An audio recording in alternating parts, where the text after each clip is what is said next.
Hello everyone, this is Kripal Singh here from CSIR National Botanical Research Institute, India. Today I'm going to talk about a very important topic, that is restoration ecology. This is a very young and applied branch of ecological sciences.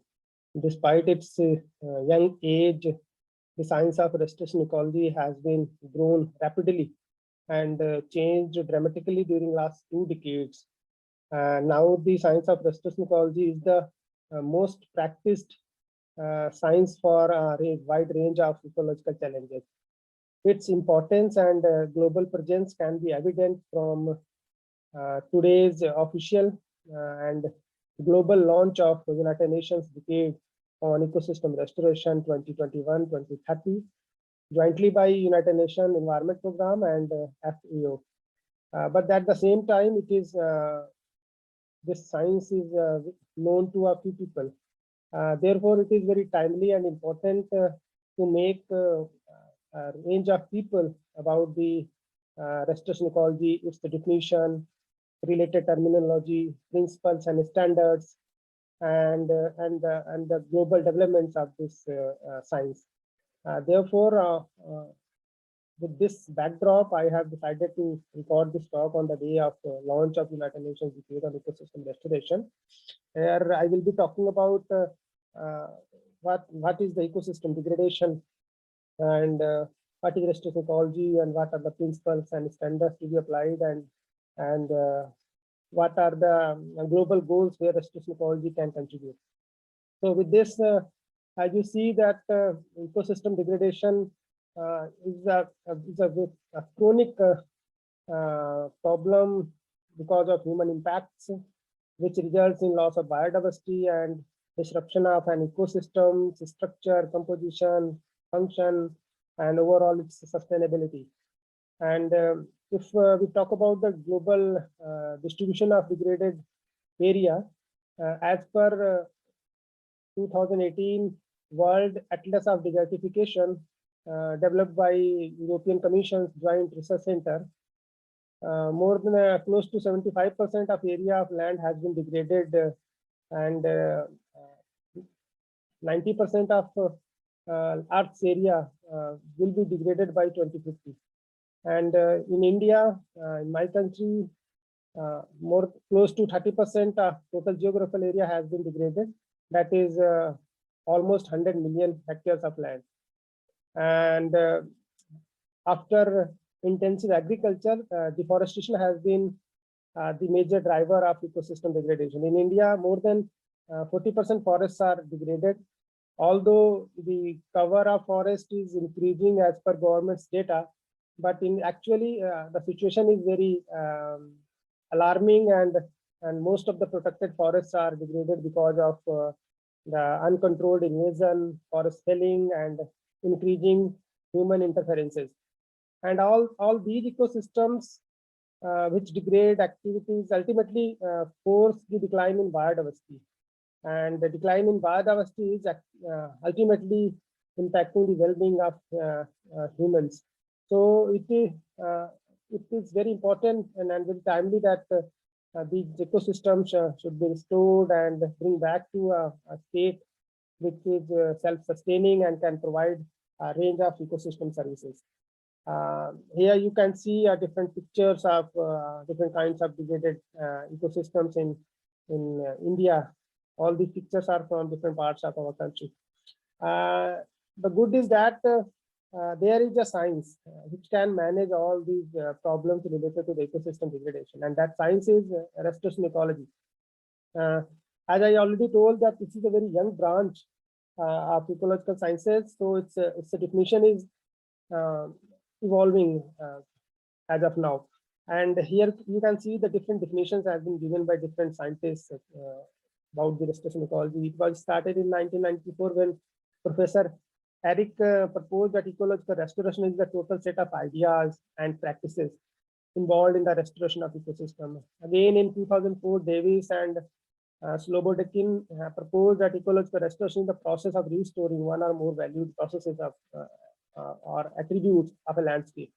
Here you can see that the set of ideas and practices has been replaced by process of restoring. And again, in 2016, Convention on Biological Diversity proposed that ecological restoration is the process of managing or assisting the recovery of an ecosystem that has been degraded, damaged, destroyed, as a means of sustaining ecosystem resilience and conserving the biodiversity. With this definition, we can see that the process of managing and assisting is described, and it is also described what kind of ecosystems we are going to manage. Those are degraded, damaged, and destroyed. And what is the purpose? It is also described here for sustaining ecosystem resilience and conserving the biodiversity. Again, in 2017, Professor David Martin from I think Environment Impact Agency, he proposed that ecological restoration is the process of assisting the recovery of an ecosystem, degraded, damaged, or destroyed ecosystem, to reflect values regarded as inherent in the ecosystem and to provide goods and services that people value. With this definition, I believe the science of restoration ecology is being interestingly seen to be studied by social, political, and economic experts. And this is why now it is providing solution to the transdisciplinary complex problem. But as of now, the most widely, I can say, most highly cited definition of restoration ecology is that is proposed by Society for Ecological Restoration, the process of assisting recovery of an ecosystem that has been degraded, damaged, or destroyed. This is highly cited. And if in nutshell, we have to say the restoration ecology is a science which is essential for ecological restoration, the practices we made to restore our degraded ecosystems. Here you can see some other related terminologies which we encounter when we do study or research in the restoration ecology. These are reclamation, remediation, and rehabilitation. Although all are being used for ultimately management of different degraded lands or ecosystems, but in practice they are a little different. In reclamation, what we do, we change in the state of severely degraded lands and make it fit for the cultivation of different crops or different plantations. But we do not change any composition of that particular piece of land. For example, in salt affected soils, where the problem is high pH, high electrical conductivity, and it may be poor structure of the soil. And when we apply different amendments, they may be biological, they may be chemical, or they may be organic amendments. So what we do, we just change the scale of pH. We just make the balance of different nutrients, and we provide some organic matter that can improve the structure of the soil. But these all are the part of the system. We do not remove anything from the system. In this case, we are doing the reclamation. When we talk about the remediation, in remediation, our aim is, our goal is to remove some pollutants from the soil, air, water. And to remove them, we use plants, we use some microbes, we use some combination of different microbes, and that is why it is called the remediation. And in rehabilitation, it refers to altering the existing ecosystem to a dynamic ecosystem. Here, the best example is developing the agroforestry models on a patch of land which was not earlier forested or earlier developed under diverse ecosystems. So these are different definitions which we usually see when we are studying this restoration ecology. And recently, on 28th May 2021, Travis and colleagues proposed a new definition for the reclamation of severely degraded ecosystems. Here, they say that when we restore and degraded ecosystem, it is not necessarily important that we are going to develop an ecosystem that is similar to the native ecosystem. It may be habitats, it may be communities, it may be populations of different species, but not necessarily it should be identical to the surrounding or natural occurring ecosystems. So here you can see that with this these definitions of restoration ecology and the related terms are even today are under development. This is very important in restoration ecology. What is reference ecosystem? when we do the restoration, you have to be very clear about your goal and end process. What is the end point of this restoration practices? So for this, we select a benchmark. Benchmark is an ecosystem that decides that this composition of the ecosystem, this stability and these services should be provided, but we are restoring under different restoration practices. So for differently degraded ecosystem, there are different types of reference ecosystems. So here you can see there is a study which provides the protocol for selecting the reference sites for the mine sites. If we are going to restore a mine land, what kind of reference ecosystems we should select? Here you can see about that. And this is another important, I can say, idea or a concept which has been discussed very highly discussed by different scientists of restoration ecology. And it is argued that this novel ecosystem is a vague idea, some people say, and a group of scientists which advocate that this is going to be the best strategy to restore our degraded ecosystems. Actually, this claims that the human influences, this may be invasive species, a land use change, it may be climate change, are changing our ecosystems at a very high level rate, in a way that could create a new assemblages of organisms, and this new group of species, a group of assemblages can be emerged as a novel ecosystem. So in this, the advocates, they suggest that there is need of change in the norms and practices of selecting a reference ecosystem or historical ecosystem. Rather, a novel ecosystem with the best possible ecological sustainability should be developed as per current environmental conditions and the desired ecosystem services.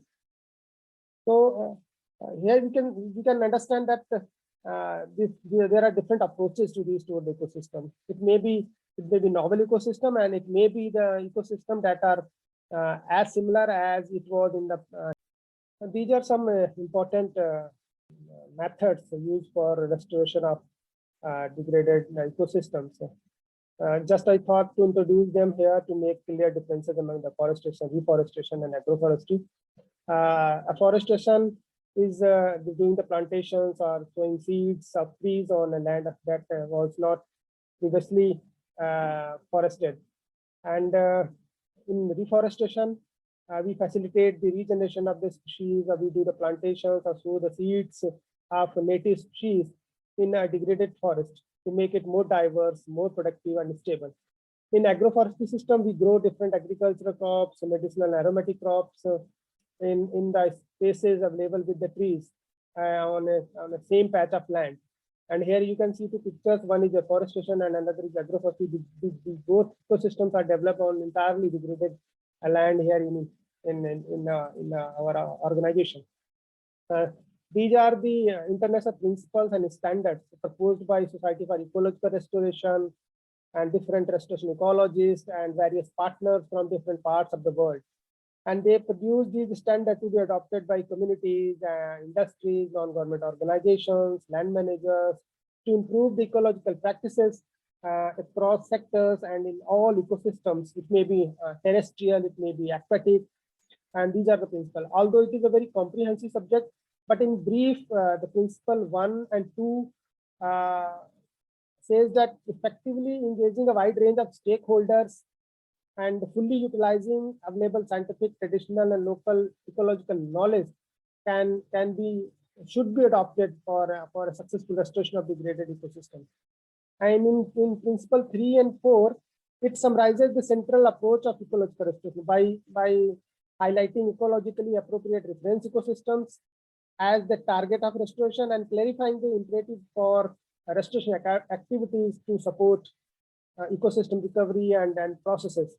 The principle 5 and 5 advocates that the use of some ecological indicators or measurable indicators to assess the success of restoration objectives. The principle 6 lays out the mandate for ecological restoration to seek the highest achievable recovery. Tools are provided in the system and to identify the level of recovery and track the progress.